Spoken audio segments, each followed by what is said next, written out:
3% سے بھی کم ہے، بلکہ 2 پوائنٹ کچھ ہے، لیکن اس کا کیا ہے، ایک کوپریشن کا مزاج ہے، مدد کرنے کا، معاونت کا ہے، جبکہ قرآن نے کہا وتعاونوا علی البر والتقوی ولا تعاونوا علی الاثم والعدوان، کہ نیکی اور برائی کے کام میں، نیکی کے کام میں مدد کرو، نہ مدد کرو برائی کے اور فحش کے کاموں میں. لیکن ہم اس کے الٹے ہیں، کیوں نہیں کرتے ہیں مدد؟ کیوں؟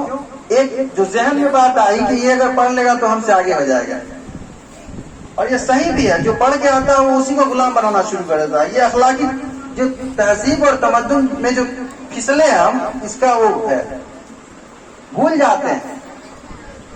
اس لیے انفرادی طور پہ بھی جو ہے اپنے اپنے پریوار، اپنے اپنے فیملی میں ہم جتنا کما رہے ہیں اس کو زیادہ خرچہ کریں، کم سے کم 10% تو ضرور خرچ کریں تعلیم پہ. اگر ہمارا 20,000 انکم ہے تو منتھلی 2,000 روپے کم سے کم خرچ ہونا چاہیے، اس سے کم نہیں ہونا چاہیے.